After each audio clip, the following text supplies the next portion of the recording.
اور پھر اس ذکر کی بات قرآن پاک کی، ارشاد فرمایا وَلَقَدْ أَرْسَلْنَا مِن قَبْلِكَ، اور بلا شبہ ہم نے نازل کیا ہے من قبلک آپ سے پہلے، فی شیع الاولین پچھلے گروہوں میں بھی انبیاء علیہ الصلوۃ والسلام کو ہم ہی بھیجتے رہے ہیں، ہم بھیج چکے ہیں رسول آپ سے پہلے، فی شیع الاولین پچھلے، اولین کا مطلب آگے جو گزر گئے، آپ سے پہلے جو گزر گئے۔ تو انہیں اگر آپ یہ کہیں کہ اولین جو آپ سے پہلے گزر گئے وہ بھی ٹھیک ہے، اور یہ کہیں کہ پچھلے لوگ یعنی جو تاریخ میں گزر گئی قومیں ان میں ہم آپ سے پہلے بھی رسول بھیجتے رہے ہیں۔ شیعہ کا لفظ اللہ تعالیٰ نے یہاں ارشاد فرمایا ہے، شیعہ اصل میں عربی میں کہتے ہیں چھوٹی چھوٹی لکڑیاں ہوتی ہیں نا جن کی وجہ سے بڑی لکڑیوں کو جلایا جاتا ہے، چھوٹی چھوٹی لکڑیاں رکھتے ہیں، اس میں آگ دکھاتی ہیں، جب عورتیں لکڑیوں پہ پکایا کرتی تھیں گھروں میں ایسے رواج تھے، اور اس میں دھواں پیدا ہوتا ہے، پھر وہ پھونک مارتی ہیں، پھر اس میں آگ بنتی ہے اور آگ بڑی لکڑیوں کو پکڑ لیتی۔ ان چھوٹی چھوٹی لکڑیوں کو کیا کہتے ہیں؟ اونچا بولو۔ بورا نہیں جی، وہ تو اور چیز ہوتا ہے، ایسے ہی وہ لکڑی نہیں ہوتی تو برادہ ہوتا ہے، نہیں پتا؟ اچھا یہ اردو دانوں کا حال ہے۔ فرمایا وَلَقَدْ أَرْسَلْنَا مِن قَبْلِكَ فِي شِيَعِ الْأَوَّلِينَ، اور ہم نے آپ سے پہلے جو گروہ تھے تو چھوٹی لکڑیاں جن کی مدد سے بڑی لکڑیوں کو جلایا جاتا ہے، اسی سے آگے چل کے عربی میں لفظ بن گیا شیعہ یعنی گروہ۔ شیعان علی، سیدنا علی رضی اللہ عنہ کی حمایت کرنے والا گروہ، اور شیعان عثمان، عثمان رضی اللہ عنہ کی حمایت کرنے والا گروہ۔ بالکل آغاز کا دور تھا نا جو سیدنا عثمان رضی اللہ عنہ کی شہادت کے بعد، تو کچھ لوگ حضرت عثمان رضی اللہ عنہ کی شہادت ہر صورت میں خون کا بدلہ لینا چاہتے تھے، اور کچھ لوگ کہتے تھے کہ علی رضی اللہ عنہ کی خلافت کو قائم ہونے دو، حکومت اسٹیبلش ہو جائے گی پھر خون کی بات کریں گے۔ تو دونوں گروہوں کو اس وقت کہا جاتا تھا کہ یہ شیعان علی ہیں، یہ شیعان عثمان ہیں، عثمان رضی اللہ عنہ کے حمایتی ہیں یہ وہ گروہ ہے، یا علی رضی اللہ عنہ کا حمایتی ہے یہ وہ گروہ ہے۔ یہ جو لفظ شیعہ ہے جو اب ایک خاص فرقے کے لیے استعمال ہوتا ہے، یہ بعد میں چیزیں آئی ہیں، لیکن شیعہ کا مطلب اصل میں بنیادی طور پہ گروہ سے ہوتا تھا۔ تو اللہ تعالیٰ نے فرمایا کہ یہ آپ کا مذاق اڑاتے ہیں، آپ سے پہلے جو گروہ گزرے ہیں، آپ سے پہلے جو امتیں گزری ہیں، جو گروہ گزرے ہیں اس دنیا میں، کئی فرقے گزرے ہیں اور ہم ان میں بھی رسول بھیجتے رہے ہیں، مراد یہ کہ ان کا بھی لوگ مذاق اڑاتے رہے، انہیں بھی برا بھلا کہتے رہے، پھر کیا ہو گیا؟ آج آپ کو برا کہہ رہے ہیں۔ ان سب کا انجام یہ ہے، اور آپ دیکھیے آپ نے بھی اسی راہ سے گزرنا ہے، تو وما یاتیہم من رسول، اور نہیں آیا، وما اور نہیں یاتیہم ان کے پاس آئے، من رسول کوئی بھی رسول، الا مگر کانو یہ کافر تھے، بہی اس کے ساتھ کرتے رہے، یستہزئون ہنسی اڑاتے رہے اس کی۔ آپ سے پہلے کوئی رسول علیہ الصلوۃ والسلام ایسے نہیں آئے کہ جن کا مذاق نہ اڑایا گیا ہو۔ اور اسی طرح اس کا ترجمہ یہ کیا گیا ہے کہ آپ سے پہلے انبیاء علیہ الصلوۃ والسلام اور رسول علیہ الصلوۃ والسلام جتنے بھی آئے ہیں، کافر تو بس ان کا مذاق اڑاتے ہی رہے ہیں، کوئی نئی راہ نہیں ہے۔ پچھلوں کا بھی مذاق اڑایا گیا، آج آپ کا بھی مذاق اڑا رہے ہیں، اور یہ چیز قرآن پاک میں خود کئی جگہ آئی ہے کہ کسی جگہ کوئی مذاق، کسی جگہ کوئی مذاق۔ حضرت شعیب علیہ الصلوۃ والسلام کے متعلق بھی مذاق کے جملے، حضرت صالح علیہ الصلوۃ والسلام کے ساتھ بھی ایسے، اور نبی کریم صلی اللہ علیہ وسلم کے ساتھ بھی یہ جملہ ان کا۔ تو اللہ نے فرمایا کہ کوئی ایسا نہیں آیا رسول مگر یہ کہ علیہ الصلوۃ والسلام اس کا مذاق اڑایا گیا ہے، اور اللہ کی راہ میں یقیناً یہ چیزیں لوگوں کو دیکھنی پڑتی، اس لیے اب بھی حال ایسا ہی ہے کہ جو کوئی آدمی خدا کے دین کا کام کرے گا اسے ضرور اس مذاق کا نشانہ بننا پڑتا ہے، لوگوں کی باتیں سننی پڑتی ہیں۔ تو اس لیے آدمی یہ پہلے سے سوچ لے کہ یہ کوئی پھولوں کی سیج نہیں ہے، کوئی اتنی آسان راہ نہیں ہے کہ میں خدا کے دین کا کام کروں۔ جو آدمی بھی یہ کرے گا اور اللہ کی رضا چاہے گا اسے لوگوں کی سننی پڑے گی، 1000 مرتبہ اپنے آپ کو پاک صاف رکھنے کی کوشش کرے، لیکن شیطان لوگوں کے دلوں میں ڈالتا ہے. آگے سورہ نحل میں اللہ تعالیٰ نے فرمایا تاللہ لقد ارسلنا الی امم من قبل، اور اللہ کو اپنی قسم ہے آپ سے پہلے ہم نے امتوں میں رسول بھیجے ہیں، اور اس وقت بھی شیطان امتوں کو رسولوں کے خلاف علیہ الصلوۃ والسلام کھڑا کرتا رہا ہے. فَهُوَ وَلِيُّهُمُ الْيَوْمَ، آج کے دن مکہ میں وہی شیطان ان کا بھی دوست ہے جو ان مشرکوں کو آپ کے خلاف اکسا رہا ہے اور آپ کے خلاف باتیں جو ہو رہی ہیں. فَهُوَ وَلِيُّهُمُ الْيَوْمَ، اللہ کو اپنی قسم ہے وہ شیطان آج بھی ان کا دوست بنا ہوا. اس لیے آدمی ہمیشہ غور کرتا رہے کہ ہمارے زمانے میں حق جو ہے کہیں اس کی مخالفت میں نہ چلا جائے. سچائی اللہ کا دین کہیں بھی ہے نہ مخالفت کرے اس کی، کیا فائدہ خام اللہ کے حوالے کر دے، زیادہ سے زیادہ یہی ہو سکتا ہے. مگر یہ کہ انبیاء علیہ السلام اور صحیح راہ کی مخالفت آدمی کو بہت دور لے جاتی ہے. اس گروہ سے نام کٹ جاتا ہے جو اللہ کے حمایتی ہوتے ہیں، اور اس گروہ میں نام چلا جاتا ہے جو خدا کے دشمن ہوتے ہیں.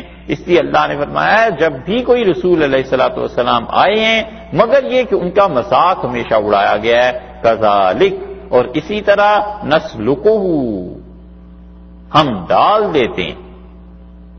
یہ آیت ہے تھوڑی سی مشکل، زیادہ نہیں تھوڑی سی مشکل.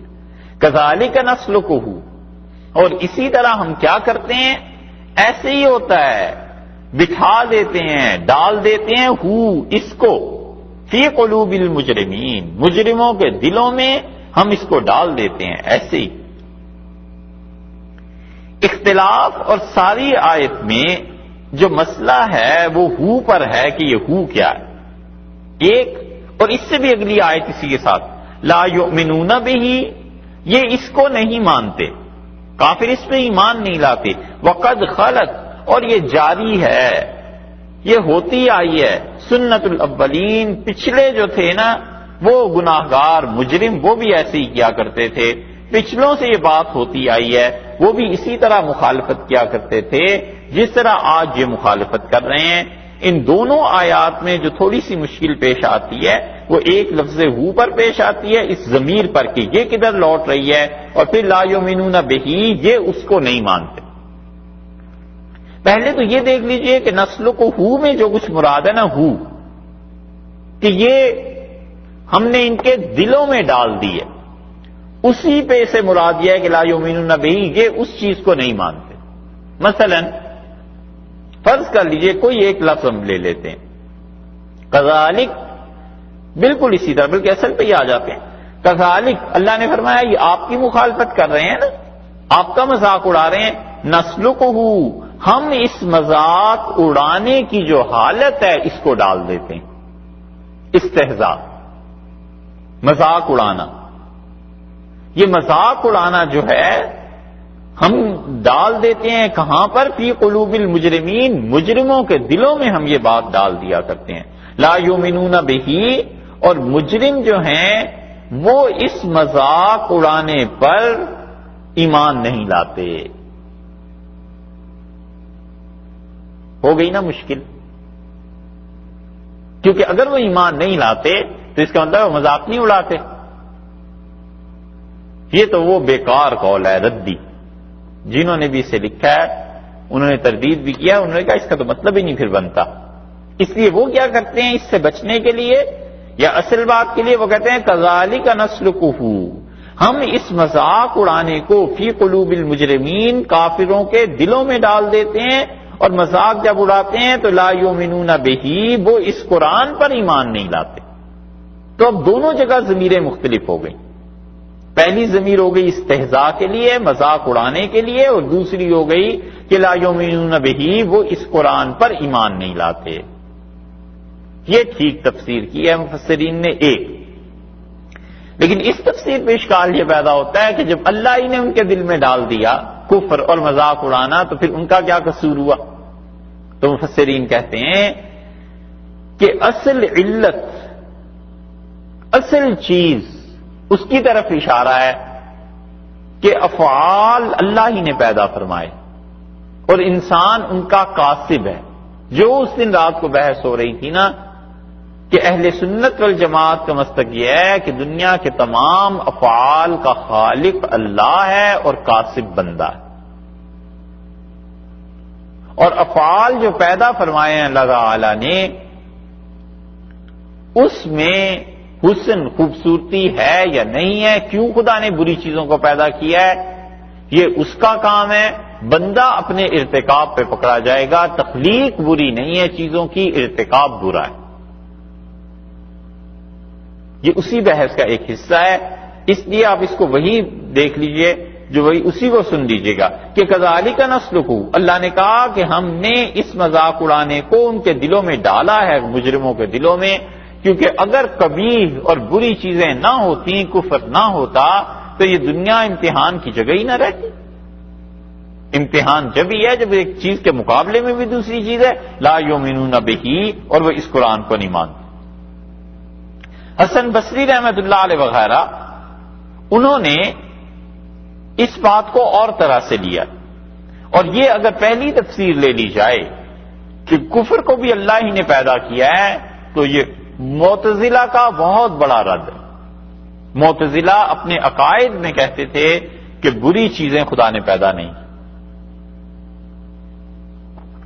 اور یہ قرآن کی نص کے خلاف ہے۔ اللہ نے فرمایا واللہ خلقکم وما تعملون، اللہ ہی نے پیدا کیا ہے تمہیں بھی، اور جو عمل تم کرتے ہو اللہ ہی نے پیدا کیا۔ وگرنہ سلسلے کی انتہا پہ پہنچ کے وہی بات پھر ماننی پڑے جو ایرانی کہتے تھے کہ ایک آہرمن ہے، ایک یزداں ہے، دو خدا ہیں، ایک برائی کا خدا ہے، ایک نیکی کا خدا ہے، والعیاذ باللہ۔ تو اس لیے اہل سنت نے وہ جو بیچ کی راہ اپنائی تھی، جو اس دن رات کو بحث ہوئی تھی، وہ یہی ہے کہ ہم کہتے ہیں اللہ تعالیٰ نے سب چیزوں کو پیدا کیا ہے، البتہ اس کو اختیار کرنے والا انسان ہے۔ جب انسان ارادہ کرتا ہے اللہ اس ارادے پر اس فعل کو پیدا کر دیتا ہے۔ تو اللہ تعالیٰ نے اس علت کی طرف اشارہ فرما دیا کہ پیدا ہم نے کیا، ہم کافروں مجرموں کے دلوں میں یہ ڈالتے ہیں اور وہ قرآن کو نہیں مانتے۔ وقد خلت سنت الاولین، اور پچھلوں سے یہ ہوتی آئی ہے، پچھلی امتیں بھی یہی کرتوت کرتی رہیں۔ حسن بصری رحمۃ اللہ علیہ اور دیگر حضرات کا موقف یہ ہے کہ وہ کہتے ہیں معتزلہ کی رد کی بجائے سیدھی سی بات ہے، اوپر سے آ رہی ہے قرآن کی بات، اللہ نے فرمایا ہم نے اسے نازل کیا ہے، ہم اس کی حفاظت کرنے والے ہیں، اور آپ سے پہلے انبیاء علیہ الصلوۃ والسلام مختلف گروہوں میں آتے رہے اور کوئی رسول ایسا نہیں تھا جس کا مذاق نہ اڑایا گیا ہو۔ کذالک نسلکہ فی قلوب المجرمین، ہم مجرموں کے کافروں کے دلوں میں یوں ہی قرآن کو ڈال دیا کرتے ہیں، ہماری وحی یوں ہی کافروں کے دلوں سے گزر جاتی۔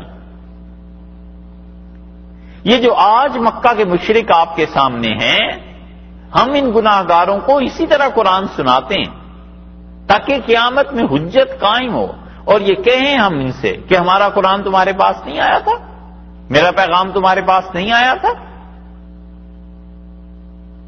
تو یہ جو نہ ماننا ہے یہ مجرم ہے، اس دن اپنے جرم کا اقرار، اعتراف اور اقبال کریں گے۔ تو ہم اس قرآن کو اسی طرح ان مجرموں کے دلوں سے گزارتے ہیں، یعنی مجرم ہے، سنتے ہیں بس اور سمجھتے نہیں، غور نہیں کرتے، ایمان نہیں لاتے، لا یؤمنون بہ، وہ اس قرآن کو نہیں مانیں گے۔ وقد خلت سنت الاولین، اور پچھلوں کی طریقے یہی گزرے۔ دو چیزیں، اور تیسری چیز تو اور زیادہ مفسرین نے واضح کر دی، وہ کہتے ہیں اوپر سے اگر دیکھتے ہیں ہم 9ویں آیت سے، تو اللہ تعالیٰ نے فرمایا اس قرآن کو ہم ہی نے نازل کیا اور یقیناً ہم ہی اس کی حفاظت کرنے والے ہیں، اور آپ سے پہلے انبیاء علیہ الصلوۃ والسلام آتے رہے ہیں، رسول علیہ الصلوۃ والسلام کتنے ہی گروہوں میں، اور جب بھی کوئی رسول علیہ الصلوۃ والسلام آیا ہے یہ ان لوگوں نے مذاق اڑایا ہے۔ کذالک نسلکہ، ہم اپنی وحی کو ہر دور میں فی قلوب المجرمین، گناہ گاروں کے دل سے گزارتے ہی رہے ہیں، ڈالتے ہی رہے۔ آپ کے زمانے میں قرآن، موسیٰ علیہ السلام کے مخالفین کے دل میں تورات، عیسیٰ علیہ السلام کے مخالفین کے دل میں انجیل، خدا ہر زمانے میں یہ کرتا رہا ہے، لا یؤمنون بہ، یہ خدا کی وحی پہ نہیں مانتے۔ وقد خلت سنت الاولین، پچھلے زمانوں سے ہمارا طریقہ، پچھلے زمانوں سے یہ طریقہ آتا چلا جا رہا ہے کہ کافر اس وقت بھی وحی کو نہیں مانتے تھے، آج بھی نہیں مانتے۔ اس میں ساری آیات کلیئر ہو جاتی کہ قد خلت سنت الاولین، پچھلوں کی سنت، پچھلوں کا طریقہ وہ ہوتی آئی ہے ایسے۔ اس لیے یہ تینوں تفاسیر ہیں جو ان آیات کو حل کر دیتی ہیں۔ اب دیکھ لیجیے اس کی ذرا سی اور تشریح کہ اللہ نے فرمایا کہ یہ کذالک نسلکہ فی قلوب المجرمین، اس قرآن کو ہم اسی طرح گزار دیتے ہیں کافروں کے دلوں سے۔ رسول اللہ صلی اللہ علیہ وسلم کے سامنے کافر آتے تھے، قرآن سنتے تھے۔ بہت بڑا کافر کہیں سفر سے واپس آیا، مشرک تھا، اور ابو جہل نے اور باقی لوگوں نے اس سے کہا، انہوں نے کہا تیرے بعد اتنی بڑی تبدیلی آ گئی ہے مکہ میں، اور یہ عبداللہ کا بیٹا ایسی ایسی باتیں کرتا ہے، اور تم بھی سن، اور تم چونکہ دنیا گھومے ہوئے ہو اس لیے اس آدمی سے جا کے بات کرو۔ اور وہ آیا رسول اللہ صلی اللہ علیہ وسلم کے پاس، اور اس نے کہا کیا کہتے ہو میرے بھتیجے، کیا چیز نازل ہوئی؟ رسول اللہ صلی اللہ علیہ وسلم نے اسے سورہ سجدہ کی آیات سنانا شروع کی، اور غور سے سنتا رہا۔ اور جب رسول اللہ صلی اللہ علیہ وسلم اس آیت پہ پہنچے کہ اللہ نے کہا میں تمہیں ڈراتا ہوں ایسے ہی عذاب سے ان سے کہیے جیسے عاد اور سمود پہ آیا ہے، تو اس کا رنگ اڑ گیا، اٹھا اور ہاتھ جوڑ دیے اور چل پڑا۔ اس نے کہا اللہ کی قسم یہ ایسا کلام ہے، میں نے ایسا کلام دنیا میں کہیں نہیں سنا، کسی سفر میں اور نہ کسی جگہ قیام میں۔ اور دیکھو میں اس سے سننے کو کہہ رہا تھا، اور پھر اس نے دھمکی دی ہے، اور وہ کہتا ہے کہ ایسا عذاب آ جائے گا جسے عاد اور ثمود کی قوموں پہ آیا ہے، لوگوں نہ تنگ کرو اسے، اس کو چھوڑ دو، اگر وہ سچا ہے تو تم پہ غالب آ کے رہے گا، اور اگر وہ جھوٹا ہے تو اتنا بڑا اس کا دعویٰ ہے کہ خدا اسے خود ہی ہلاک کر دے گا، تم اس کے معاملے میں مخالفت میں نہ پڑو۔ اس لیے اسی طرح قرآن ان کے دلوں سے گزرتا رہا، ان کے سینے سے گزرتا رہا، سنتے رہے، حتیٰ کہ ان کی عورتیں اور بچے آ کے کھڑے ہو جاتے تھے، اور اس سے بکر رضی اللہ عنہ جب قرات کرتے تھے تلاوت سنتے تھے، اور اس سے بکر رضی اللہ عنہ کو کہہ کچھ نہیں سکتے تھے، کیونکہ عربوں کے سارے خون کے فیصلے سے بکر رضی اللہ عنہ خود کرتے تھے، ان کے والد کرتے تھے، اس خاندان میں چلی آتی تھی پچھلے زمانے سے یہ رسم۔ اور انہوں نے آخر ایک دن کہا کہ تم دن کے وقت قرآن نہ پڑھا کرو، ہمارے بچے اور عورتیں یہاں سے گزرتے ہیں اور وہ متاثر ہوتے ہیں، پھر جا کے پوچھتے ہیں ہم سے کہ یہ کیا کلام ہے، تو تم ایسے نہ کیا کرو۔ اور اس بکر رضی اللہ عنہ پھر گھر کے اندر ایک مسجد بنا لی تھی، وہاں پڑھا کرتے تھے۔ کافروں نے کہا ہم تمہیں مار دیں گے، اور ابن دغنا نے حضرت بکر رضی اللہ عنہ کو پناہ دی، اور حضرت بکر رضی اللہ عنہ قرآن پڑھتے رہتے تھے، اور یہاں تک کہ کافروں نے کہا ابن دغنا اگر خدا کی قسم تمہاری پناہ نہ ہو تو ہم تو ابو قحافہ کے بیٹے کو سبق سکھا دیں کہ یہ کیوں قرآن پڑھتا ہے۔ اور ابن دغنا آئے اور اس نے حضرت بکر رضی اللہ عنہ سے کہا کہ تمہیں پناہ دے کے میں بڑی مصیبت میں پڑ گیا ہوں، لوگ مجھے تانے دیتے ہیں، تنگ کرتے ہیں، حضرت بکر رضی اللہ عنہ کا تم اپنی پناہ واپس لے لو، مجھے اس کی ضرورت بھی نہیں ہے، اور میں جس کی کتاب پڑھتا ہوں وہ اللہ یقیناً میری حفاظت کرے گا۔ اور حضرت بکر رضی اللہ عنہ پھر پڑھتے تھے قرآن، پھر پتھر بھی مارتے تھے لوگ، پھر بدتمیزی بھی کرتے تھے، برا بھلا بھی، گالیاں بھی، سب چیزیں ہوتی تھی۔ اسی لیے یہ جو دو نمازیں ہیں نا ظہر اور عصر کی، یہ اب تک ایسے ہی چلی آتی ہیں کہ ظہر اور عصر اسلام کے ابتدائی دور میں کون اونچی آواز سے پڑھ سکتا تھا؟ وہ آتے تھے صبح کافر، جیسے دنیا بھر میں دستور ہے کہ صبح سورج کے طلوع ہونے کے بعد ہی کام کاج شروع ہوتے، تو سورج کے طلوع ہونے کے بعد آتے تھے، اس لیے اور سورج ڈوبنے سے پہلے لوگ گھروں کو واپس چلے جاتے تھے۔ مکہ مکرمہ خود اتنی کون سی بڑی بستی تھی، 20-30 ہزار آدمی رہتے ہوں گے یا اس سے بھی کم رہتے ہوں گے، اس سے زیادہ مکہ مکرمہ بڑی بستی ہی نہیں تھی، تو وہ مغرب سے پہلے لوٹ جاتے تھے، تو مسلمان مغرب، عشاء اور فجر یہ تینوں اونچی آواز سے پڑھ لیتے تھے، اور ظہر عصر نہیں پڑھ سکتے تھے، کیونکہ ظہر اور عصر میں قرات اونچی آواز سے کریں تو کافر مار نہ دیں انہیں۔ وہ مظلومیت کے دور کی یادگار اللہ نے اب تک قائم رکھی ہے کہ ظہر اور عصر میں مسلمان آہستہ پڑھیں تو انہیں احساس ہو کہ کبھی ہم اتنے مظلوم تھے دنیا میں، کوئی آدمی قرآن نہیں پڑھنے دیتا تھا، اور کبھی ہماری حالت یہ تھی۔ یہ ایسے ہی ہے جیسے صفا اور مروہ میں سعی کرتے ہیں نا، 7 چکر لگاتے ہیں، تو وہ کس کی یاد ہے؟ وہ اس خاتون کی یاد ہے، حضرت ہاجرہ کی، جن کا بیٹا پیاس کی وجہ سے تڑپ رہا تھا اور اللہ نے اسے قائم رکھا تاکہ تمہیں یاد آتی رہے کہ یہاں پہ ایسی حالات بھی تھے۔ اس لیے مسلمان صحابہ کرام رضی اللہ عنہ کہاں قرآن پڑھ سکتے تھے؟ ایک آدمی نے اسی لیے سے ابو حذیفہ رضی اللہ عنہ سے کہا تھا کہ کاش میں رسول اللہ صلی اللہ علیہ وسلم کے دور میں ہوتا، ایسا ہوتا، ایسا ہوتا۔ انہوں نے کہا یہ تم اب کہہ سکتے ہو کہ ایسا ہوتا اور ایسا ہوتا، اور رسول اللہ صلی اللہ علیہ وسلم کے زمانے میں مسلمان ہونا تو اللہ کی قسم آگ اور خون کے علاوہ کچھ نہیں تھا۔ یعنی لوگ پکڑ کے آگ سے جلا دیتے تھے اور لٹا دیتے تھے یا پھر قتل کر دیتے تھے، اور پھر جب اس نے اور باتیں کی تو کہنے لگے اچھا چپ کر جاؤ، تم جیسوں کو تو ہم رسول اللہ صلی اللہ علیہ وسلم کے دور میں منافق کہا کرتے تھے۔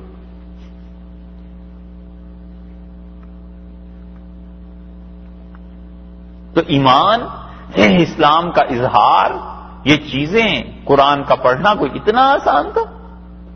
کذالک نسلکہ فی قلوب المجرمین، اسی طرح ہم گزار دیتے ہیں اس قرآن کو مجرموں کے دلوں سے، گناہ گاروں کے۔ حضرت عمر رضی اللہ عنہ بھی تو اس طرح ہی گئے تھے، اور انہوں نے بہن سے جا کے کہا کہ میں نے سنا ہے سعید اپنے دین سے پھر گیا اور تم بھی پھر گئی، اور مارا اپنے بہنوئی کو۔ جب خون بہ پڑا ان کا تو پھر بہن نے پکڑا ان کا، عمر تم چاہتے کیا ہو آخر؟ ان کا نکالو وہ آدمی جو تمہارے گھر میں تھا، جس کی میں نے آواز سنی ہے باہر۔ اور حضرت خباب رضی اللہ عنہ نے قرآن سنا رہے تھے اور وہ چھپ گئے، تو ان کا نکالو اسے، وہ کہاں؟ تو بہن نے کہا تم چاہتے آخر کیا ہو؟ انہوں نے کہا بالکل اس چیز کو ختم کر دو، اور میں ابھی جا رہا ہوں اور قتل کر دوں گا اور یہ اور وہ۔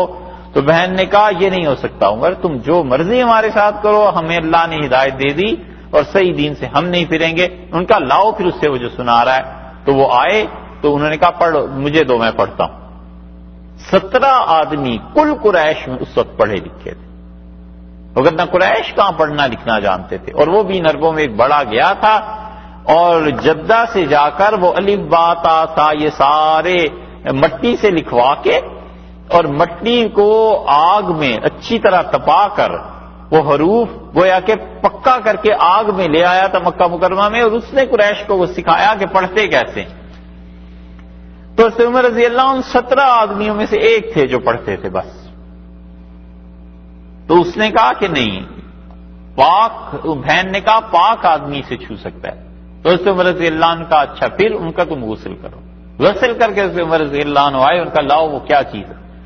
اور جب انہوں نے سورہ طٰہٰ کی آیات سنی تو حضرت عمر رضی اللہ عنہ پگھل گئے، انہیں سمجھ آ گئی کہ یہ آیات کی کوئی اور ہی چیز ہے، یہ اللہ نے جو چیز بھیجی ہے یہ خدائی کا کلام ہو سکتا ہے، کوئی آدمی ایسے تھوڑا ہی کہہ سکتا ہے۔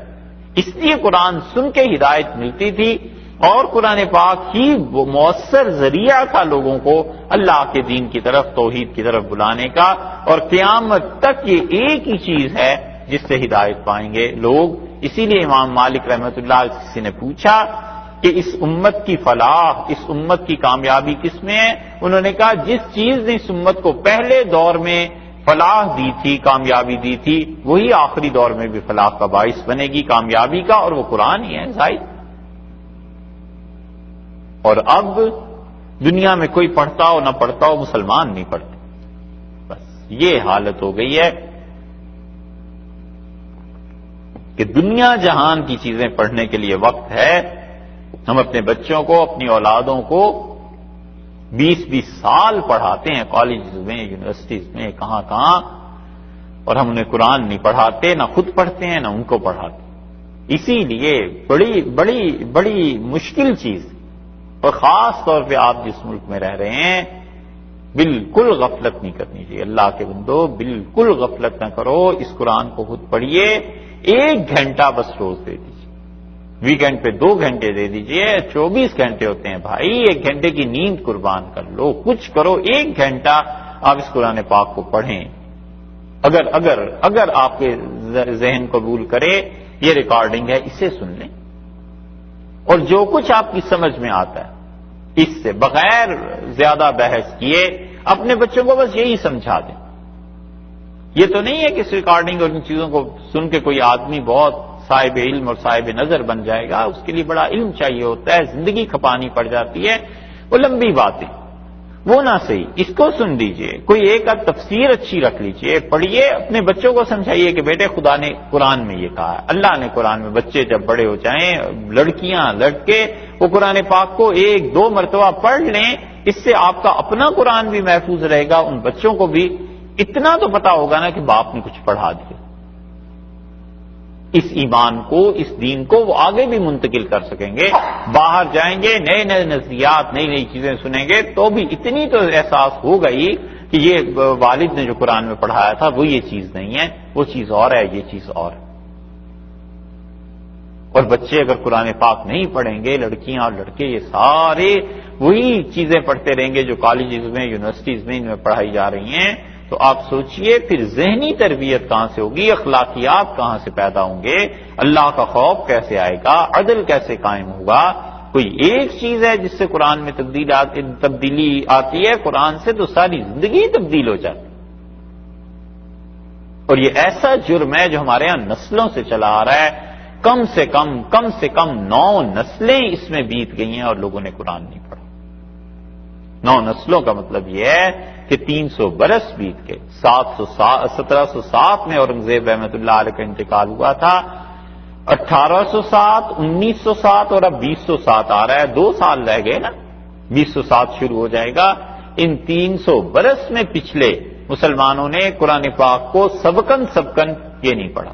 اسی لیے شاہ ولی اللہ رحمۃ اللہ علیہ بار بار اس بات پر زور دیتے ہیں کہ قرآن پاک پڑھو، اور وہ افسوس کا اظہار کرتے ہیں کہ اتنی نسلیں گزر گئی ہیں یہاں اور میں قرآن پاک کا فارسی ترجمہ کرنے بیٹھا ہوں، اور وہ کہتے ہیں کہ فارسی ترجمے 1 درجن سے زیادہ ملتے نہیں. اور اسی لیے حضرت شیخ الہند رحمۃ اللہ علیہ، مولانا محمود حسن رحمۃ اللہ علیہ کو جب قید ہوئی، مالٹا انگریزوں نے بھیج دیا تھا، اور جب وہ واپس آئے تو ہندوستان کے بڑے بڑے علماء حضرت کی خدمت میں حاضر ہوئے. کئی سال جیل کے بعد واپس آ رہے تھے، بڑی شہرت ہو گئی. تو انہوں نے کہا میں نے اتنے برس جو انگریزوں کی جیل میں کاٹے تو میں سوچتا رہا کہ اس امت کے زوال کے اسباب کیا. انہوں نے کہا بھائیوں میں ایک ہی نتیجے پہ پہنچا کہ 2 چیزیں ہیں جنہوں نے امت کو تباہ کر دیا. تو سارے لوگ متوجہ ہو گئے، قریب آ گئے. جو دور مولوی کھڑے تھے وہ بھی حضرت سے سنے حضرت کیا تشخیص کی کرتے ہیں. فرمایا ایک تمہارا آپس میں لڑنا اور ایک اس امت کا قرآن چھوڑ دیں.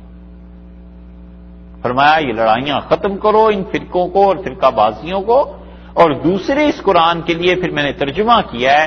اور یہاں تک کہ جب جہاز شپ میں آ رہے تھے بمبے، فرمایا جب جہاز ڈوبنے کا تھا کہ اب شاید جہاز ہی ڈوب جائے، تو میں نے عزیر گل حضرت کے ایک شاگرد تھے پاکستان میں، سخاکوٹ ایک جگہ ہے، وہاں سے بھی آگے رہتے تھے، مولانا عزیر گل صاحب رحمۃ اللہ علیہ، بڑے فاضل آدمی تھے، حضرت کے شاگرد تھے. اور شاگرد بھی ایسے کہ عاشق جان نثار، خود اپنی مرضی سے حضرت کے ساتھ جیل میں چلے گئے کہ استاد کو نہیں چھوڑنا. حضرت نے فرمایا میں نے عزیر گل کو کہا کہ اسے اپنے سینے سے باندھ دو، اور تم تیرنا تو جانتے ہو نا، تو اگر فرض کر لو کوئی ایسا حادثہ پیش ہی آ جائے تو کوشش کرنا کہ یہ قرآن پاک کا ترجمہ ساری جیل کی کمائی ہے، اسے کسی طرح کنارے پہ لے جانا تاکہ لوگ اسے پڑھیں اور چھاپ دیں. یہ چیز تھی. اللہ نے کہا ہے ہم اسے مجرموں کے دلوں سے گزار دیتے ہیں. کیوں؟ تاکہ قیامت میں حجت قائم ہو، پتہ چلے کہ ہماری کتاب، ہمارا پیغام پہنچ گیا تھا. پھر قرآن کیسا ہے جس نے زندگی میں تبدیلی پیدا نہیں کی. یہ نہیں ہو سکتا، بالکل نہیں ہو سکتا کہ کوئی آدمی قرآن پاک سے جڑ جائے، پڑھے اور پڑھائے اور پھر اس کی زندگی میں تبدیلی پیدا نہ ہو. نہیں ہوتا، سوال ہی پیدا نہیں ہوتا. جلد یا بدیر، آج یا کل، صبح یا شام، تبدیلی آنی ہے پھر آدمی میں، کیونکہ قرآن اپنی راہ خود بنا لیتا ہے، قرآن چھوڑتا نہیں. اللہ نے فرمایا لا یؤمنون بہ، اس پہ ایمان نہیں لاتے. وقد خلت سنت الاولین، اور یہ پچھلوں سے ہوتی آئی ہے بات، اسی وقت سے ہے. یہ رسم پہلوں کی ہے، یہ رسم پچھلوں کی ہے. اور پچھلوں کے زمانے میں بھی وہی جو تھی اسے نہیں مانتے تھے. آج جو آپ کو مخالف ہیں یہ قرآن کو نہیں مانتے. یہ کوئی نئی باتیں نہیں ہیں، یہ پچھلوں سے ہوتی آئی ہیں. وَلَوْ فَتَحْنَا عَلَيْهِمْ، اور اگر ہم ان پر کھول دیں ان کے اوپر بابم من السماء، آسمان سے اوپر سے ایک دروازہ ہم کوئی کھول دیں. معجزے کی بات کرتے ہیں نا، کہتے ہیں فرشتے کیوں نہیں آ جاتے، تو معجزہ کیوں نہیں ہوتا؟ اچھا دیکھو ان کی ذہنیت کا حال یہ ہے کہ وَلَوْ فَتَحْنَا عَلَيْهِمْ بَابًا مِّنَ السَّمَاءِ، ہم اوپر آسمان میں ایک دروازہ کھول دیں. فَظَلُّوا، یہ دوپہر کی روشنی میں فِيهِ يَعْرُجُونَ، اس اوپر دروازے پہ چڑھ کے آ جائیں، سیڑھی لگ جائے، میرے پاس آسمان پہ پہنچ جائیں، اوپر پہنچ جائیں. ظلو کا یہ جو لفظ استعمال کیا ہے تو ظل کہتے ہیں نا سائے کو، اور سایہ اس وقت بنتا ہے جب روشنی کو رکاوٹ محسوس ہوتی ہے، اور روشنی کسی جسم کسی ٹھوس چیز سے گزر نہیں سکتی تو وہ سائے کو جنم دے دیتی ہے. تو ذلو کا مطلب یہ ہے کہ دوپہر کی روشنی، تو وہ چونکہ روشنی میں ہوتا ہے سایہ، تو اس لیے دوپہر دن چڑھے، جسے اردو خالص اردو میں کہتے ہیں دن دہاڑے لوٹ پڑ گئی، دن دہاڑے لوٹ کے قتل کر کے چلے گئے. فضلو، دن دہاڑے یہ دوپہر کی روشنی میں اس سیڑھی پر چڑھ جائیں اور آسمان پہ پہنچ جائیں، دروازہ ہم لگا دیں. یعنی نہ تو تاریکی ہے کہ کوئی یہ کہے پتہ نہیں کیا ہوا ہمیں تو نظر ہی نہیں آیا، نہ کوئی بے ہوشی ہے، ان سب چیزوں سے مکمل طور پر بری ہو اور اپنی آنکھوں سے دیکھ لیں اس دروازے کو اوپر ہے اور اس میں چڑھ جائیں، ہم کھول دیں جو دروازہ ان پر آسمان میں سے، سارا دن فَظَلُّوا فِيهِ يَعْرُجُونَ، سارے دن اس میں چڑھتے رہیں. لَقَالُوا، تو واپسی پر کہیں گے اِنَّمَا سُكِّرَتْ أَبْصَارُنَا، بلا شبہ ہماری نظر بندی کر دی گئی تھی، بل نحن قوم مسحورون، بلکہ ہم تو ہیں ہی ایسے جن پر اس نے جادو کر دیا تھا. اللہ نے فرمایا معجزے کو مانگتے ہیں، میری قدرت ہے میں ایسے کر دوں. پھر بھی ان کا جواب تم سنو گے تو یہ یہی کہیں گے کہ نہیں نہیں ایسے ہو گیا تھا. دو لفظ استعمال فرمایا، سکرت، تسکیر اور سکرت، مراد ہے نظر بندی کرنا، یعنی چیز اپنی حقیقت کے برعکس نظر آئے، کسی کی نگاہ پر ایسا عمل کرنا کہ چیز اپنی حقیقت کے علاوہ کچھ اور نظر آئے. جیسے انہوں نے لاٹھیاں پھینکی، رسیاں پھینکی، اور انہوں نے قرآن نے کہا ہے کہ انہوں نے لوگوں کی نظر بند کر دی. سحروا علی اعین الناس، لوگوں کی آنکھوں پہ جادو کر دیا اور لوگ سمجھے کہ یہ لاٹھیاں اور یہ چیزیں بھاگ رہی ہیں. اور ہم نے ایسے موسیٰ علیہ السلام سے کہا کہ لا تخف، موسیٰ ڈر نہیں، بشریت ہے نا. تو انہوں نے دیکھا یہ ساری لاٹھیاں یہ تو بھاگ رہی ہیں، یہ کیا ہو رہا ہے، یہ سانپ بن گئے. ہم نے کہا انک انت الاعلی، ہم تجھے ہی غالب رکھیں گے، ڈرو نہیں. الق ما فی یمینک، پھینکو جو تمہارے دائیں ہاتھ میں ہے. اور اللہ تعالیٰ نے ان کی چیزوں کو ختم کر دیا.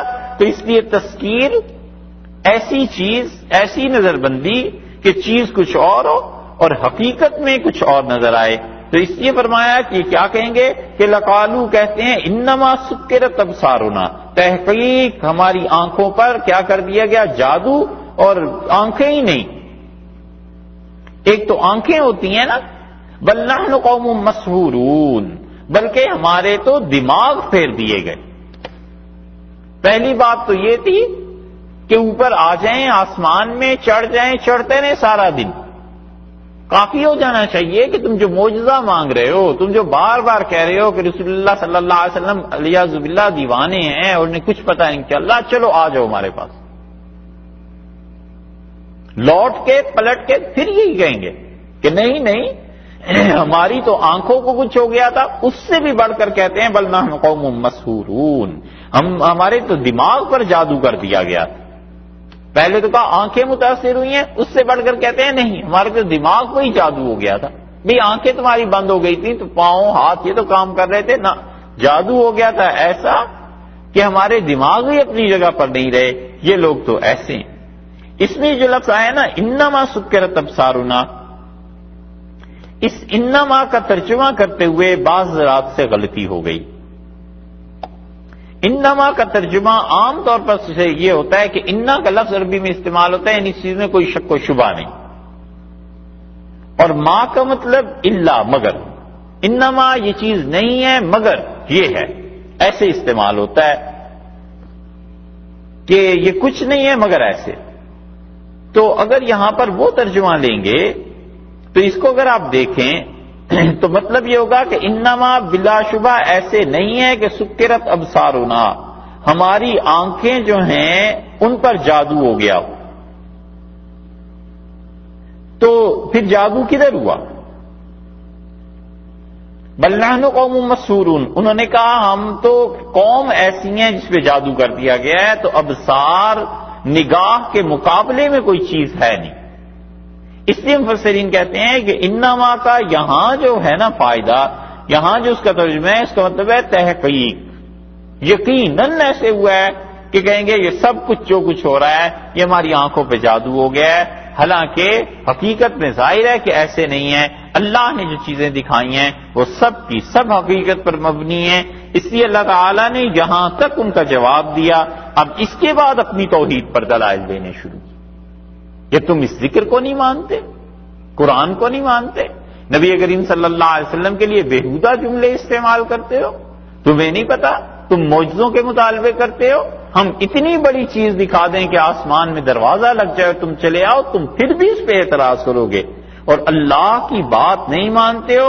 اللہ تو ایسا ہے وَلَقَدْ جَعَلْنَا فِي السَّمَاءِ بُرُوجًا، اور ہم نے آسمان میں کیا کیا ہے؟ برج بنا دیے ہیں کئی ایک. توحید پر اللہ نے یہ پہلی عقلی دلیل دی ہے جو تفصیل سے، اس صورت نے پہلی عقلی دلیل دی کہ عقل سے کام لو.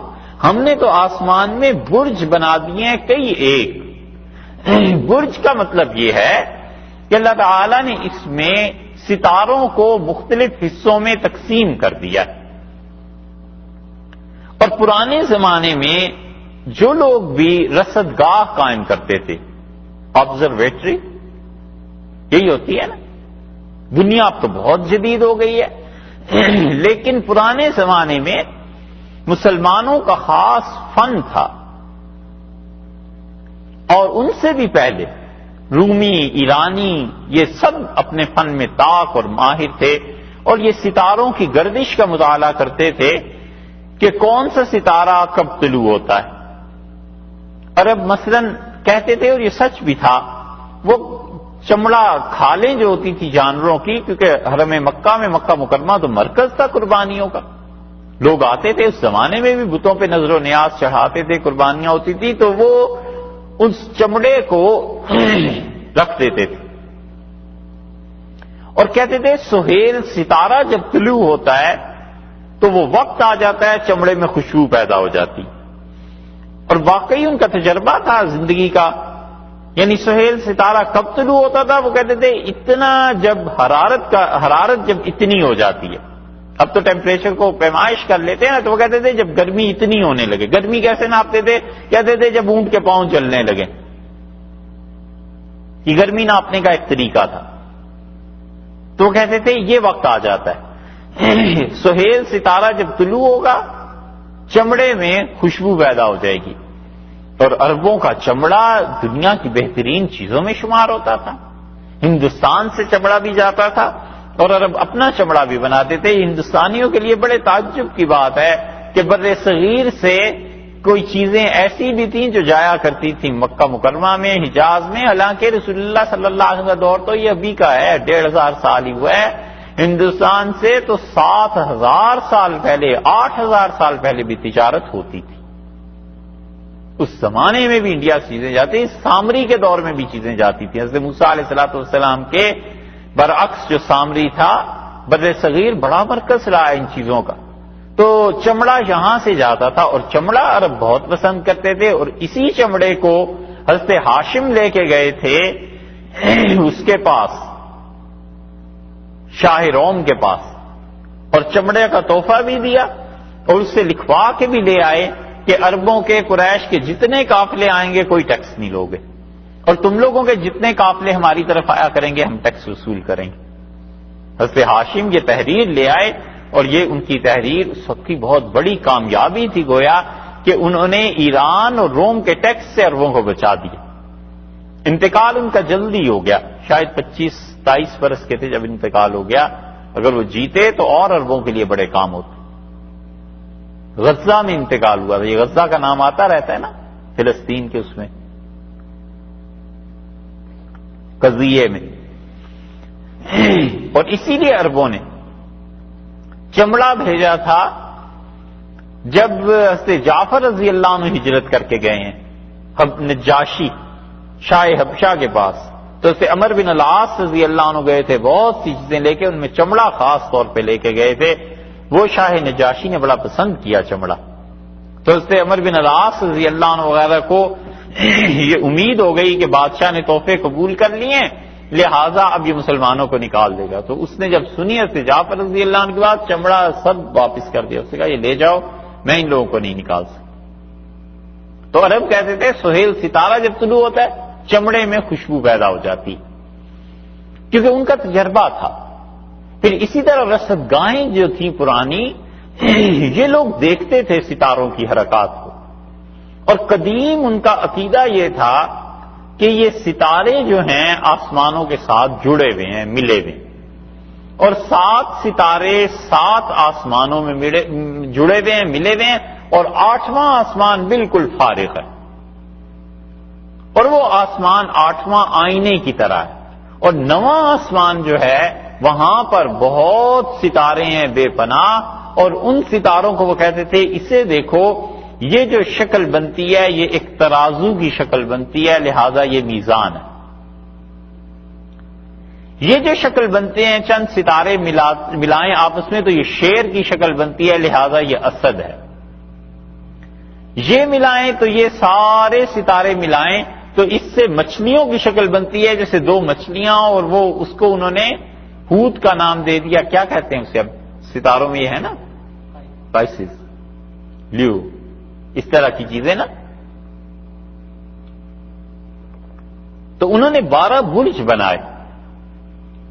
لیکن یہ تاریخ کوئی 2-4 ہزار سال کی نہیں ہے, اس سے بھی قدیم ہے. اللہ ہی جانتا ہے کہ یہ کتنی قدیم ہے, کسی کو اب تک اس کی اطلاع نہیں ہو سکی. اور یہ علم مصر میں بھی تھا, اور وہ بروج کے, ان کی حرکتوں کے, ان کے چلنے کے, ان چیزوں کے قائل تھے. اور یہی چیز مسلمان جب ہوئے ہیں لوگ عالم اسلام میں, رصد گاہیں قائم ہوئیں بہت بڑی بڑی, اور انہوں نے کہا کہ ستاروں کی حرکات پر غور کرو کہ ستارے کیسے چلتے ہیں, کتنی مسافت طے کرتے ہیں. اور بر صغیر میں یا تو تغلق اس کے ماہر رہے, دلی میں اب تک اس زمانے کی رصد گاہ قائم ہے جہاں ہم نے دیکھی ہے, جہاں وہ بیٹھ کے ستاروں کا مشاہدہ کرتے تھے اور دوربینیں بنائی. لیکن نمبر جو آدمی سب کے کاٹ گیا وہ ہمایوں بادشاہ تھا. ہمایوں بادشاہ نے بہت سے دلچسپی تھی ان علوم میں, اور ستاروں کی حرکات, کہاں سے کون سا ستارہ چلتا ہے, موسم کیسے بنتے ہیں, ان چیزوں کو ہمایوں بادشاہ مسلسل دیکھتا رہتا تھا. اسی لیے اس نے کتب خانہ بھی بنوایا اور رصدگاہ بھی بنوائی. اور جس دن اس کا انتقال ہوا اس سے کچھ دن پہلے مغرب کی آذان شروع ہوئی, تو وہ ستاروں سے, کتابوں سے فارغ ہو کے نکلا, اور آذان سن کے آذان کے احترام میں وہ بیٹھ گیا. اور پھر جب وہ سیڑھیاں اترنے لگا ہے تو گر گیا, اور بس اسی میں اس کا انتقال ہو گیا. رصد گاہیں جو مسلمانوں کی بہت دیر تک رہی ہیں, اور اسپین میں اب بھی ہیں. بڑا اچھا اور انصاف کی بات لکھی ہے انگریزوں نے, بڑی اچھی بات لکھی ہے. یہ نہیں ہے کہ ہم مسلمان ہیں الحمدللہ اس وجہ سے یہ کہتے ہیں. دنیا کی تاریخ پہ کوئی بھی نظر کرے تو جن انگریزوں نے لکھا ہے بڑی اچھی بات لکھی ہے. انہوں نے لکھا ہے کہ اگر مسلمان قوم دنیا میں عروج پہ نہ ہوتی اور مسلمانوں کی حکومتیں اور ان کے علوم نہ ہوتے تو یورپ آج جس جگہ پر کھڑا ہے اور دنیا آج جس جگہ پر کھڑی ہے, یہاں تک پہنچنے میں ہمیں کئی ہزار سال اور لگتے. یہ مسلمان تھے جنہوں نے دنیا میں علم پھیلایا, اور مسلمانوں نے طب میں کام کیا, مسلمانوں نے رصدگاہوں میں کام کیا, مسلمانوں نے بتایا کہ سمندر کے راستے کیسے بنتے ہیں, میپس انہوں نے بنائے, مسلمانوں نے یہ سارا کچھ کیا ہے. تب جا کر ہمیں ایک بنیاد ملی ترقی کرنے کی, اور اس پہ ہم نے ترقی کی ہے. دنیا آج جہاں پہنچی ہے, اگر مسلمان نہ ہوتے تو ہزاروں برس تہذیبوں کو اور لگ جاتے. واقعی ہے, صحیح بات. کہ اسلام سے ہٹ کے بھی تاریخ اور ان چیزوں کو پڑھیں تو یہ چیزیں، وہ جو بروج بنتے تھے عرب اس کا ذکر کرتے تھے، اللہ تعالی نے اسی لیے فرما دیا وَلَقَدْ جَعَلْنَا فِي السَّمَاءِ بُرُوجًا، اور ہم نے آسمان میں وہ برج بنائے، نے سمجھانے کو، بتانے کو کہ ستاروں کی حرکات، ان کا چلنا، یہ سب کا سب ہمارا تابع ہے، ہم ہیں ان چیزوں کو بنانے والے، اور یہ جو آسمان ہم نے بنایا ہے وَزَيَّنَّاهَا لِلنَّاظِرِينَ، دیکھنے والوں کے لیے رونق کر دی ہم نے آسمان۔ اگر سپاٹ ہوتا اور اندھیرا اور تاریکی ہوتی کیا لوگ اسے دیکھتے؟ راہیں کس طرح ملتی؟ ستاروں کے جو منافع تھے وہ کیسے پتہ چلتے؟ سب سے بڑی بات یہ کہ قبلے کا رخ کا کہاں سے تعین ہو جاتا؟ قدیم مسلمانوں نے قبلے کے رخ کا جو تعین کیا تھا وہ نارتھ سٹار کو دیکھ کے ہی تو کیا تھا کہ نارتھ سٹار سے کتنی ڈگری ادھر ہو جائیں یا ادھر ہو جائیں تو قبلہ آ جاتا ہے۔ یہ سب کام تھے، اللہ نے فرمایا ہم نے ستاروں کو رکھا اور سجایا اس آسمان کو، تمہارے لیے تو سجایا، وَزَيَّنَّاهَا لِلنَّاظِرِينَ، دیکھنے والوں کے لیے اللہ نے آسمان کو سجا دیا، خوبصورت بنا دیا، اور کئی ایک نفع ہیں آسمان کے ان ستاروں میں۔ اور پرانے زمانے میں جب یہ علوم نہیں تھے تو لوگ ستاروں ہی کے ذریعے راستے طے کرتے، ستاروں ہی کے ذریعے جہازوں میں راستوں کا تعین کیا جاتا تھا۔ واسکو ڈے گاما نے اسی لیے کہا تھا کہ میں تو نکلا تھا امریکہ کی تلاش میں، کہ ایک بر اعظم ہے، ایک آبادی ہے وہاں کے لیے، اور مجھے راستے میں مسلمان عرب سیاح ملے اور انہوں نے بتایا کہ اس طرف کو ہے، اور پھر وہاں سے وہ کالیکٹ آ گیا تھا، اور وہیں سے بر صغیر کی بدقسمتی آغاز شروع ہوا، انگریزوں پرتگالیوں کے دور کیا، پھر انگریز آ گئے، پرتگالی خیر اس سے پہلے بھی آتے تھے، لیکن انہیں ایک راہ مل گئی ہندوستان میں داخل ہونے کی، کیونکہ قدیم تاریخ میں دیکھیں تو خلجیوں کے زمانے میں، تغلق کے زمانے میں پرتگالی آتے تھے گجرات اور وہاں یہ حملے کرتے تھے، اور تغلقوں نے اور خلجیوں نے وہاں بڑے بڑے قلعے بنوائے تھے۔ اللہ ہی جانتا ہے اب تو ویزا نہیں ملتا کہ کوئی دیکھے جا کے وہاں ہیں یا نہیں، لیکن اس دور میں انہوں نے وہاں قلعے بنوائے تھے، اور اس دور کے مورخین لکھتے ہیں کہ ایک مخلوق آتی ہے سمندر پار سے، اور نیلی نیلی آنکھیں ان کی، اور لمبے بال ہوتے ہیں، اور لڑائی کے لیے آتے ہیں، اور وہ یہاں آ کے ڈاکے ڈالتے ہیں، اور بادشاہ نے یہاں یہ چیزیں بنوائی ہیں تاکہ ان کا مقابلہ کیا جا سکے۔ تو وہ راستے جو سمندروں کے طے ہوتے تھے مسلمانوں نے نقشے بنا دیے تھے، اس سے وہ طے کرتے تھے لوگ، دنیا اس سے طے کرتی تھی۔ اور یہ تو خیر اب بات سبھی جانتے ہیں کہ کولمبس نے امریکہ دریافت نہیں کیا تھا، مسلمان اس سے بھی پہلے یہاں آ گئے تھے۔ اللہ نے انہیں یہ جو کہا تھا کہ سمندر تمہارے لیے ہے، زمین تمہارے لیے ہے، ہر چیز تمہارے لیے ہے، تو مسلمانوں کے حوصلے کھلے، اور انہوں نے شرک کی دنیا سے نکل کے توحید کو جب پایا تو اللہ کی وحدانیت، اللہ پہ اعتماد، اللہ پہ بھروسہ، ان چیزوں نے پوری دنیا کو ان کا مسخر کر دی۔ سو یہ اللہ نے فرمایا کہ ہم نے ستاروں کو دیکھنے والوں کے لیے رونق کی چیز بنایا ہے، خوبصورتی کی چیز بنایا ہے، تاکہ دیکھیں، اللہ کو یاد کریں۔ وَحَفِظْنَاهَا، اور ہم نے اس کی حفاظت کی ہے، مِن كُلِّ شَيْطَانٍ، ہر شیطان سے، رجیم جو رجم کیا گیا، ہر مردود شیطان سے ہم نے اس کی حفاظت کی ہے۔ ہمارا نظام ہے پورا، شیاطین ایسے نہیں کر سکتے کہ اس نظام کو وہ تباہ کر دیں۔ شیطان کے ساتھ رجیم کا لفظ جو ہے یہ ہم پڑھتے ہیں اعوذ باللہ من الشیطان الرجیم، تو رجم کرنا، یہ پہلے دن جب ہم نے پچھلے سال شروع کیا تھا نا، وہاں پہ بات آ گئی تھی کہ رجم کیا ہے۔ رجم کہتے ہیں نا پتھر سے مارنا، سنسار کرنا کسی کو، تو ایسا شیطان جس کو سنسار کیا گیا، یعنی اللہ کی رحمت سے محروم ہو گیا، دور پڑ گیا، ان شیاطین سے خدا نے اپنے اس نظام کی حفاظت کی۔ اسی لیے پچھلی صورت میں گزرا ہے، اللہ تعالی نے فرمایا ہے ہمارے فرشتے تمہاری حفاظت کرتے ہیں، اور اگر اللہ کے فرشتے ان کافروں کی بھی حفاظت نہ کریں تو ایسی ایسی مخلوق ہے دنیا میں جو چیر پھاڑ کھائے۔ انسان، بچہ، بالکل اس کائنات میں جب شروع ہوئے تھے انسان، تو یہ جنات، یہ شیاطین انسان کو رہنے دیتے؟ یہ تو مار دیتے اسے۔ اللہ نے حفاظت فرمائی، اللہ نے فرمایا ہم اوپر کے اس نظام کو کیا کرتے ہیں؟ من کل شیطان الرجیم، ہم بچاتے ہیں، حفاظت کرتے ہیں ہر شیطان سے، الا من استرق السمع، ہاں مگر وہ جو چوری سے سن لے، فَأَتْبَعُهُ شِهَابٌ مُبِينٌ، اس کے پیچھے جاتا ہے ایک شعلہ، ایک انگارہ مبین، چمکتا ہوا، شہاب اس کے پیچھے ہم پھینکتے ہیں، مبین جو چمکتا ہوا ہوتا ہے۔ مفسرین اس میں دونوں طرف گئے ہیں بھائی، اور یہ آیات میں سے ایسی چیز ہے جس پہ ابھی بھی تحقیق جب ہوگی، بہت تحقیق کی ضرورت ہے، پھر جا کر کئی چیزیں سامنے آئیں گی۔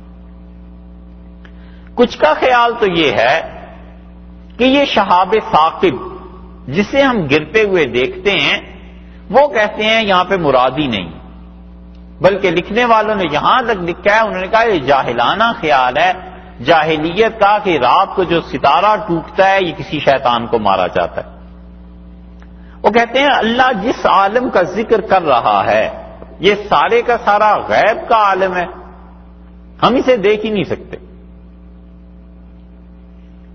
یہ آسمانوں کے بھی پرے کسی ایسی جگہ پر واقع ہے جہاں پر انسان نہیں پہنچ سکتا۔ وہ کہتے ہیں یہ عالم ہمارے احساس سے باہر ہے، نہ ہمیں شیاطین اوپر جاتے ہوئے دکھائی دیتے ہیں، نہ فرشتے شہاب ثاقب پھینکتے ہوئے دکھائی دیتے ہیں، اور یہ جو کچھ ہم دیکھتے ہیں یہ تو فلوٹنگ سٹارز ہیں، یا یہ کیا ہے؟ میٹر ہے، اور میٹر یا فلوٹنگ سٹار جب زمین کی حد میں داخل ہوتے ہیں تو ان میں چمک پیدا ہو جاتی ہے، رگڑ کی وجہ سے یہ وہیں پہ چل جاتے ہیں، اور کبھی کبھار ایسے ہوتا ہے کہ زمین تک پہنچ جاتے ہیں، ورنہ تو وہیں جل کے ختم ہو جاتے ہیں۔ اس سے بھی اوپر کوئی عالم ہے جہاں سے شیاطین اطلاعات لیا کرتے تھے، اوپر جاتے تھے، فرشتوں کی باتیں سنتے تھے، واپس آتے تھے۔ اور اصل بات یہاں سے شروع ہوتی ہے کہ یہ شہاب ثاقب، یہ ستارے کب سے گرتے ہیں اور اسلام اس بارے میں کیا بتاتا ہے؟ قرآنی آیات سے یہاں سے بھی اور سورہ صافات سے بھی پتہ چلتا ہے کہ دنیا میں کوئی نظام ایسا ہے کہ یہ شیاطین اوپر آسمان تک جاتے ہیں، وہاں سے فرشتوں کی باتیں سن کر زمین میں آ کے لوگوں کو بتاتے ہیں۔ یہ تصور جو تھا بڑا قدیم تھا، اور یہ جتنے کاہن، براہمن، یہ جتنی پیشن گوئیاں کرنے والے تھے، جنات ان کے پاس آتے تھے، اور وہ جو کچھ بتاتے تھے کئی مرتبہ سچا بھی ہو جاتا تھا۔ رسول اللہ صلی اللہ علیہ وسلم نے وہ ایک بات آ کے شیطان جن انہیں بتا دیتا تھا، اور 99 باتیں یہ اپنے پاس سے لگا لیتے تھے، اور لوگ ان کے معتقد ہو جاتے تھے۔ اور یہ چیز اتنی حقیقت میں رہی کہ غیلان بن سلمہ ثقفی تھے، بنو ثقیف کے تھے رضی اللہ عنہ، جب انہوں نے اسلام قبول کیا تو ان کی 10 بیویاں تھیں، اور رسول اللہ صلی اللہ علیہ وسلم نے 4 کو رکھ لو اور 6 کو طلاق دے دی۔ حضرت عمر رضی اللہ عنہ کے دور میں جب ان کی 4 بیویاں اس وقت بھی زندہ تھیں، بوڑھی ہو گئی تھیں، تو وفات سے کچھ عرصہ پہلے انہوں نے 4 کو طلاق دے دی، اور جتنا مال، بڑے سرمایہ دار تھے، سارا سرمایہ اپنے بیٹوں کے نام کر دیا۔ دور حضرت عمر رضی اللہ عنہ کا تھا، اور حضرت عمر رضی اللہ عنہ کو جب پتا چلا تو ان کے گھر آئے اور کہا اللہ کی قسم غیلان تم 4 بیویوں سے طلاق میں رجوع کرو گے۔ اور حضرت عمر رضی اللہ عنہ جب آ رہے تھے تو راستے میں کہنے لگے کہ میرا خیال ہے کہ اس کے انتقال کی خبر آسمان میں چلی گئی، پھیل گئی، اور اللہ کے یہاں سے فیصلہ ہو گیا اس کے انتقال کا، فرشتوں کو اللہ نے آرڈر دے دیا، اور وہ حکم شیاطین نے سن لیا، اور اس شیطان نے آ کر اس کے دل میں یہ بات ڈال دی ہے کہ تو مرنے والا ہے، لہذا بیویوں کو طلاق دے اور پیسہ بچوں کے سپرد کر چل۔ یہ حضرت عمر رضی اللہ عنہ نے خود فرمایا، یہ وہی تصور ہے، اور قرآن سے بتاتا ہے۔ اور یہ آئے حضرت عمر رضی اللہ عنہ کے گھر سے غیلان رضی اللہ عنہ کے، اور آپ نے فرمایا اللہ کی قسم تم 4 بیویوں سے رجوع کرو اور طلاق کو واپس لو، وگرنہ میں تمہیں اتنی شدید سزا دوں گا کہ لوگ یاد رکھیں گے۔ تو تم نے اپنی بیویوں کو اس لیے طلاق دے دی کہ پیسہ تمہارا بیویوں میں تقسیم نہ ہو؟ دونوں رجوع کرو، ایک رجوع طلاق سے کرو، دوسرا رجوع ہبہ سے کرو۔ کیوں اپنے بیٹوں کو سارا مال دے دیا، یہ بھی واپس دو۔ اور فرمایا تم مر جاؤ گے تو اللہ نے جو اس کا حصہ جس کا مقرر کیا ہے وہ اس تک پہنچے گا۔ تم محروم کرنا چاہتے ہو عورتوں کو؟ اور سے غیلان رضی اللہ عنہ نے چاروں بیویوں سے چاروں طلاقوں سے بھی رجوع کیا، بچوں کا مال بھی واپس دے دیا، جب انتقال ہوا پھر تقسیم ہوئی۔ اس حدیث میں بھی یہی آتا ہے۔ اور اس کی دوسری بات قرآن پاک سے بھی پتہ چلتی ہے، سورہ زخرف میں 26واں پارہ ہے، یہاں دیکھیے آپ، سورہ احقاف میں 26ویں پارے میں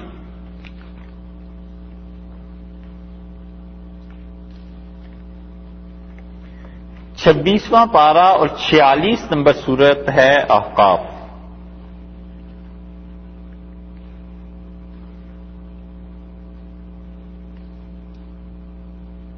اور آیت نمبر ہے اس کی 29، پارہ 26 سورہ احقاف 46 46 نمبر اور آیت نمبر اس کی 29۔ اللہ تعالیٰ نے ان آیات کو نازل کیا ہے جب رسول اللہ صلی اللہ علیہ وسلم طائف سے واپس آئے ہیں نا، تو طائف والوں نے تو اسلام قبول نہیں کیا، اور رسول اللہ صلی اللہ علیہ وسلم پہ اس سال 2 سال یہ حالت رہی ہے کہ ایک ایک جگہ جا کے کہتے تھے کہ مجھے اپنے پاس رکھ لو اور مجھ سے خدا کی کتاب سنو۔ بڑی مظلومیت کا دور تھا۔ اس میں ایک دن آپ صبح کی نماز پڑھا رہے تھے مکہ مکرمہ میں، مسجد جن ہے اب تک موجود ہے، اسی مسجد میں نماز پڑھا رہے تھے، اس جگہ کا یہ واقعہ، اور جنات گزر رہے تھے، انہوں نے رسول اللہ صلی اللہ علیہ وسلم کے پیچھے نماز پڑھی یا بیٹھ کے، اللہ تعالیٰ نے فرمایا اِصْصَرَفْنَا إِلَيْكَ نَفَرًا مِنَ الْجِنِّ، اور جب ہم نے آپ کی طرف کتنے ہی جنات میں سے لوگوں کو متوجہ کر دیا، یستمعون القرآن، اور جنات قرآن کو سننے لگے۔ طائف والوں نے نہیں سنا، کوئی نہیں گھبرانے کی بات، آپ ہمیں دیکھیں، ہم نے پوری ایک نئی قوم آپ کو دے دی ہے جو آپ پہ ایمان لائے، اور کتنے ہی لوگ ایسے تھے جنات میں سے جو اس قرآن کو سننے لگے۔ فلما حضروہ، اور جب وہ پہنچے ہیں رسول اللہ صلی اللہ علیہ وسلم کی خدمت میں، گزر رہے تھے نا، اور رسول اللہ صلی اللہ علیہ وسلم کھڑے نماز پڑھا رہے تھے، قالوا انصتوا، آپس میں ایک دوسرے سے کہنے لگے چپ ہو جاؤ، چپ، خاموش، سنتے رہے۔ فلما قضی، اور جب قرآن کی تلاوت پوری ہوئی، ولوا الی قومہم، جن اپنی قوم کی طرف واپس گئے، منذرین، اور جا کر باقی جنات کو ڈرایا، اور اپنی قوم کے جنات سے کیا کہا، قالوا یا قومنا، کہ لگے رہے جنوں سنو، انا سمعنا کتابا، ہم نے ایک کتاب آج سنی، انزل من بعد موسیٰ، موسیٰ علیہ السلام کے بعد یہ کتاب نازل اب ہوئی ہے، مصدقا لما بین یدیہ، اور یہ قرآن، یہ کتاب تصدیق کرتی ہے اگلی کتابوں کی بھی، یہدی الی الحق، سچے دین کی طرف لے کے جاتی ہے، وإلی طریق مستقیم، سیدھی راہ دکھاتی۔ یا قومنا، اے جنوں یہ بھی سنو، اجیبوا داعی اللہ، وہ جو اللہ کی طرف بلا رہا تھا نا وہ بندہ محمد صلی اللہ علیہ وسلم، اجیبوا، اس کی بات مان لو، وآمنوا بہ، اور ان پہ ایمان لاؤ، یغفر لکم من ذنوبکم، خدا تمہارے گناہ معاف کرے گا، ویجرکم من عذاب علیم، اور دکھ کی مار سے جنوں ہم بچ جائیں گے۔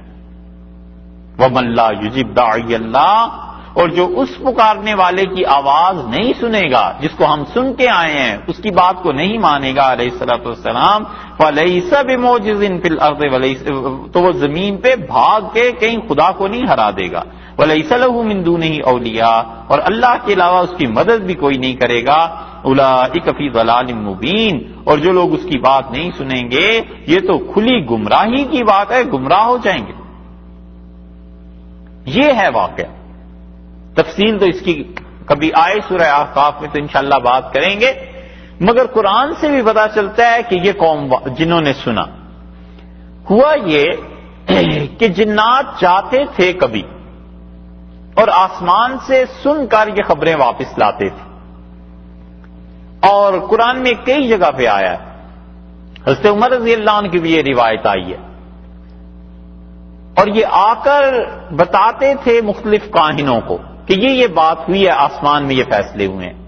رسول اللہ صلی اللہ علیہ وسلم کی آمد پہ اور وحی کے آغاز سے دنیا بھر میں جو تبدیلیاں آئی تھیں ان میں سے ایک تبدیلی یہ تھی کہ ان جنات کو منع کر دیا گیا کہ اب نہ اوپر آنا، اور آؤ گے تو تمہیں یہ پتھر پہلے بھی گرتے تھے لیکن اب یہ پتھر تم پر گرائے جائیں گے.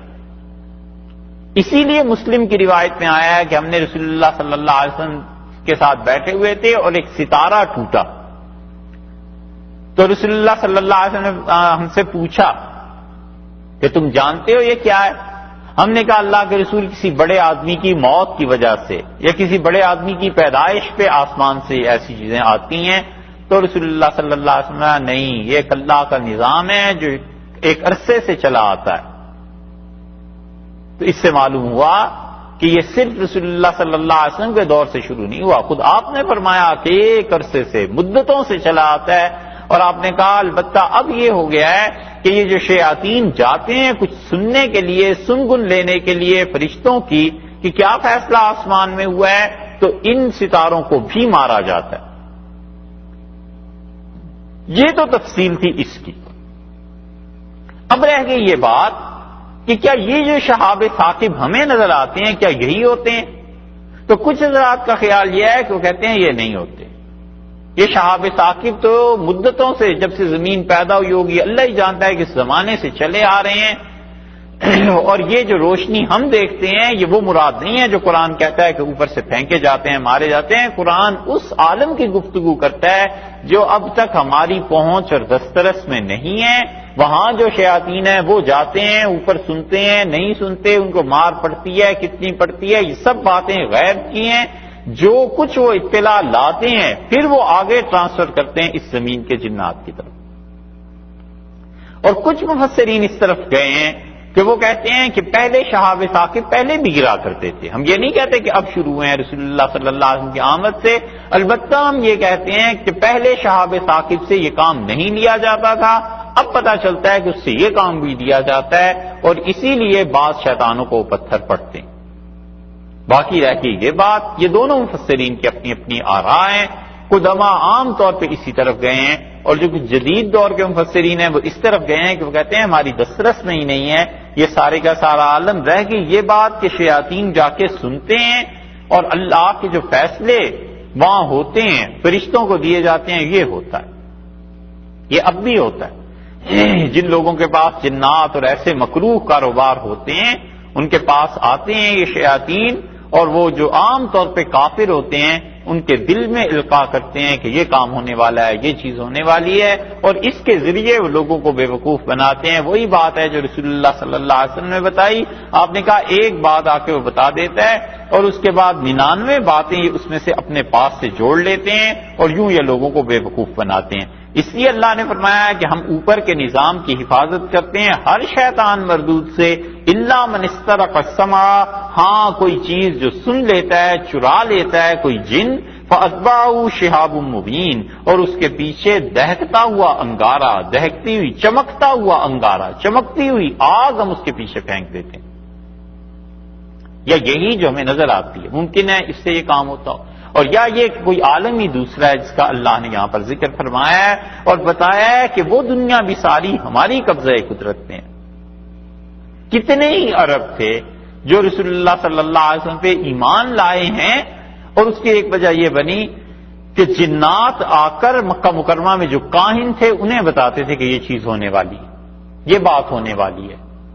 اب بھی کئی ایک جوگی جو مل جائیں گے وہ ایسی چیزیں سنتے ہیں اور اس میں سن کے وہ اپنے پاس سے آگے لگا کے باتیں بتاتے ہیں.